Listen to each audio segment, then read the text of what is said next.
Ex senador Jorge Enrique Roblero, buenos días. Julio, muy buenos días, muchas gracias por su llamada, un saludo a sus oyentes. Mire, ¿cómo es la cosa de que usted está detrás del paro arrocero? Eso dijo el presidente. Pues a ver, digamos que yo estoy por pensar después de esto que dijo él anoche en el Consejo de Ministros, que eso tiene convertido en un sainete, pues que van a tener razón los que aseveran que el doctor Petro, pues parece tener un tornillo flojo, ¿no? Porque es que, o sea, no entiendo cómo se le ocurre meterme a mí en ese asunto. ¿Por qué? Porque mi única relación con ese paro arrocero es que yo he enviado 3 o 4 mensajes por X llamando al presidente Petro a que atienda ese caso, porque a mí me parece un caso supremamente grave. Yo conozco bastante de los asuntos agrarios y sé que lo que está sucediendo aquí es que avanza una quiebra del sector arrocero y podría terminar desapareciendo el arroz de Colombia como prácticamente desapareció, para poner un ejemplo, el algodón. Entonces, esos compatriotas lo que están es pidiendo que les den algún tipo de solución porque los están aplastando las importaciones. Y entonces, además, el doctor Petro agrega que es que lo que pasa es que son unos magnates los que están planteándose esa lucha, y eso pues es un despropósito. Pues en el arroz puede haber algunas clases medias, yo no voy a decir que no, pero magnates, en el mundo de los magnates de verdad, miren lo que está pasando en Estados Unidos, y entonces ahora Petro sale a fusilar a unos arroceros que son clases medias en lo fundamental, que luchan y le hacen un aporte muy grande al país, y lo que están es defendiendo, pues por supuesto que sus trabajos, pero están defendiendo otra cosa que es verdad. Si a Colombia le quitan el arroz, y eso puede suceder, o sea, que nos aplasten las importaciones, perdemos otra pieza más de la seguridad o de la soberanía alimentaria, que es una cosa pilar en cualquier análisis serio del agro. Se explica cómo país que pierda su soberanía o su seguridad alimentaria es un país, lo decía el propio presidente Bush en su momento, que se vuelve sujeto a presiones internacionales, porque un país no puede vivir pues de vender solamente café o algunas frutas o mamoncillas o cosas de este corte. Entonces realmente es como demencial la salida de ayer del presidente. Sí, pero ex senador, ¿qué tiene usted que ver con toda esta gran movilización que hoy están liderando los arroceros en el país, más allá de la crisis? Es decir, ¿usted sí está ahí apoyando es que yo no he estado... No, yo sí, claro, o sea, yo doy la cara por lo que hago y he mandado varios mensajes, ustedes los pueden leer y los pueden publicar si quieren para que eso se sepa. Yo no hago cosas a las escondidas, yo expreso mi solidaridad por las razones que di, ¿cierto? Y él se inventa un asunto. Miren, yo no... Esa es una lucha que realmente dirige una organización que se llama Dignidad Agropecuaria, que es una organización en este caso, de arroceros, pero también están en el café y están en otras cosas. O sea, es una organización agraria respetable. De acuerdo. De la que yo no hago parte. Yo no soy ni arrocero, ni voy a reuniones, no he ido a ninguna reunión con nadie de este asunto. O sea, yo no tengo nada que ver con ese paro, distinto, repito, de una cosa la que me siento bien y me siento orgulloso de que expreso mi solidaridad y llamo al gobierno que atienda a los reclamos de la gente. Pero eso es todo, lo demás son inventos de Petro. Le entiendo el punto, lo que pasa es que cuando uno escucha al presidente decir lo que dijo sobre usted y este paro, pues diera la impresión que él sugiere que usted está haciendo política y avivando este bloqueo es con esos intereses de hacer política. Bueno, yo soy un político y seguiré siéndolo toda la vida, y eso todavía no es un delito, pero aquí no hay nadie más político o mejor politiquero que el presidente de la República de Colombia. Entonces no puede ser que él pueda hacer política todo el día como hacen esos consejos comunitarios, y los demás cuando hacemos política, porque claro, yo tengo opiniones políticas frente a las cosas, ¿cierto? Entonces nos volvemos como unas especies de criminales porque solo el doctor Petro y sus amigotes pueden darse ese lujo. No puede ser, que no engañe más a la gente el doctor Petro. Claro que yo tengo vida política y la voy a seguir teniendo hasta que se me acaben las pilas de esta vida en la que ando, pero eso no lo puede volver un crimen el doctor Petro. O es que todos los que estaban sentados ayer en el Consejo de Ministros no son políticos o politiqueros, buena parte de ellos. Y lo que hace Petro es una cosa absolutamente inaceptable. O sea que aquí no se puede opinar porque el doctor Petro sale con un garrote a aplastar como si fuera un crimen opinar, repito, sobre una cosa en la que sus compatriotas tienen toda la razón, toda la razón. Ellos están defendiendo su interés personal, pero están defendiendo el interés de todos los colombianos, de nosotros también. No es lo mismo comer arroz extranjero que arroz nacional, así nos quieran decir que sí. No es lo mismo, para un país no es lo mismo. El riesgo de perder la soberanía alimentaria, y cada vez la perdemos más, es un riesgo gravísimo para el futuro de un país. Doctor Robledo, sigamos en línea con esas declaraciones que daba anoche y sobre la madrugada el presidente Gustavo Petro, porque él le daba látigo al exministro de Comercio diciendo que se quedó enfrascado en gestionar un supuesto TLC con China que nunca se dio. Y él decía que no era necesario este TLC para que Colombia llenara de arroz a los chinos. ¿Qué piensa usted al respecto? Pues a mí lo que más me llamó la atención del sainete de anoche del presidente de la República es el maltrato que casi que a uno por uno de los ministros les hizo, ¿no? A varios, ¿no? A Bolívar lo maltrató, después al otro ministro, en un juego que es el colmo de la ¿cómo se llama? Decir eso, del maltrato a sus amigos, ¿no? Que es una cosa que a mí me parece un hecho grave, que es presentándolos como unos ministros incapaces, que no resuelven los problemas porque son unos inútiles y que entonces no le hacen caso a él, ¿no? Entonces el caso específico de unas casas de las que habló, pues es llamativo, es que no hacen más casas esos ministros porque no tienen plata, porque el presupuesto nacional no alcanza, porque Petro hizo promesas desmedidas, y entonces cuando esos ministros salen y entonces explica que hice 50 casitas por aquí, 200 por allí, él les cae y les dice, no, eso es neoliberalismo, porque eso es focalizar, y la focalización es neoliberal, y mi gobierno es para todos, a todos los que tenemos que darlos, a las clases medias y a los pobres y a todo el mundo. ¡Qué farsa tan espantosa!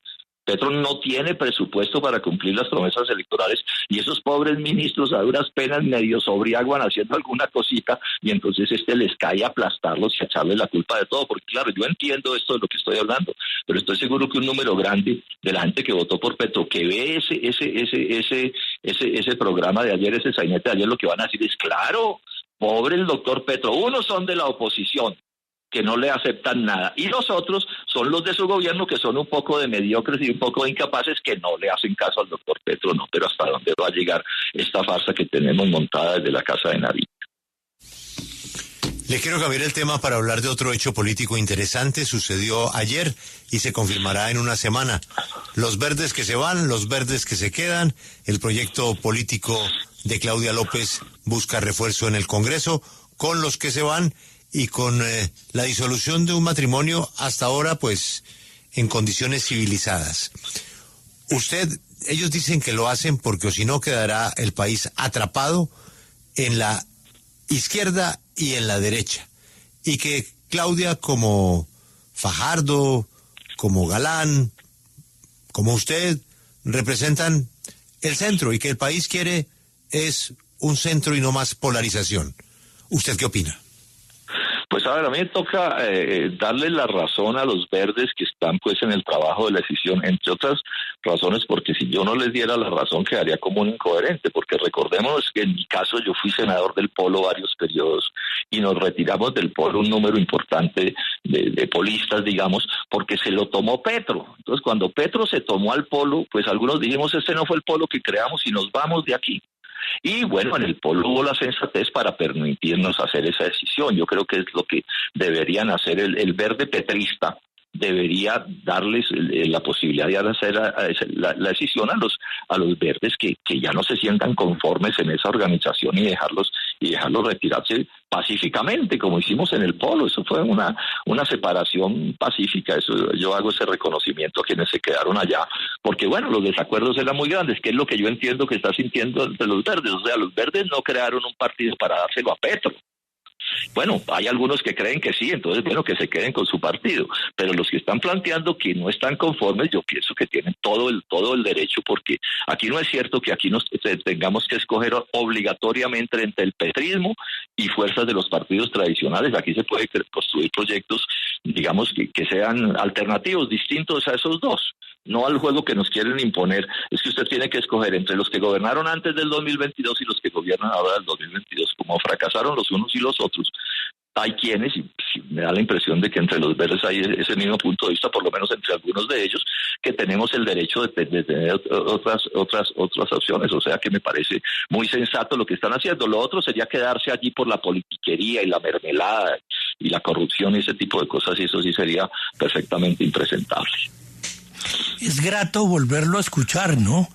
Porque es una manera de recordar su paso por el Congreso y sus candidaturas y sus éxitos políticos. Le quiero preguntar si ante este despelote en que estamos metidos, usted está pensando en volverse a presentar bien para el Congreso, bien para la presidencia, pero para tener una actividad más beligerante en el próximo debate electoral.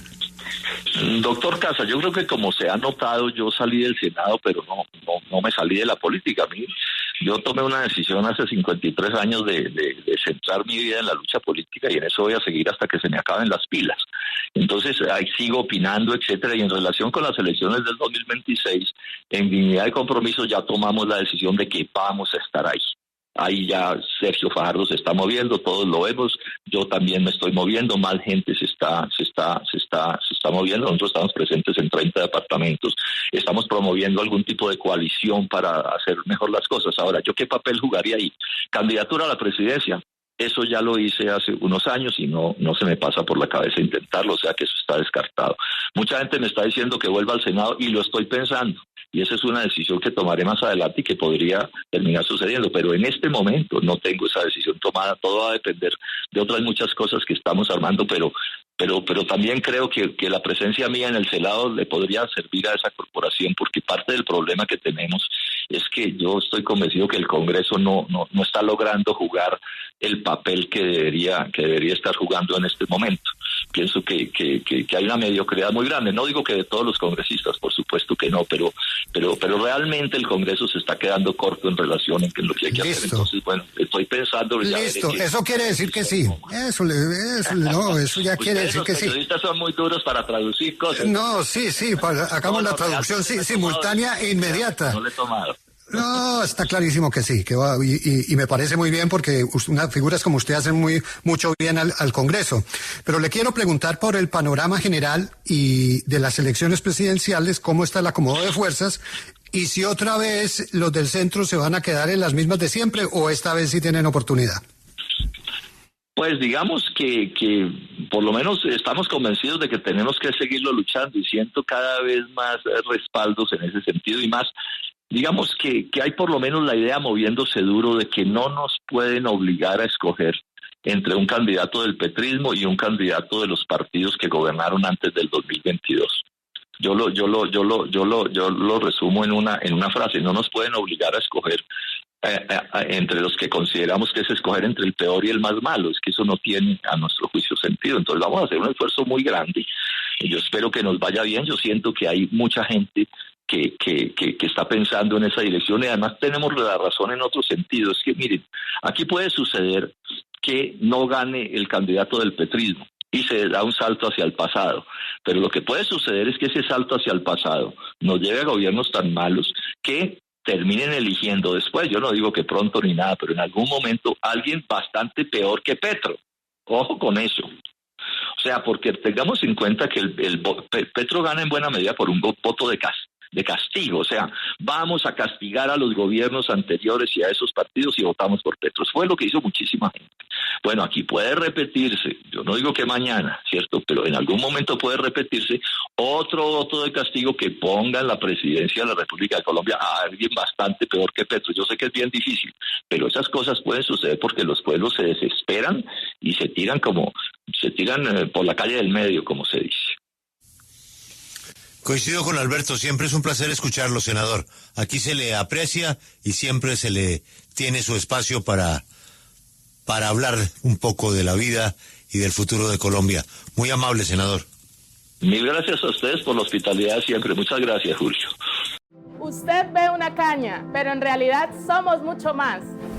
Somos apoyo a los nuevos empresarios y a sus ideas. Somos un sector que apoya la generación de empleo y a los emprendimientos que nacen de nuestra misma gente, de nuestra región. Somos esto y mucho más. Somos Corazón de Caña.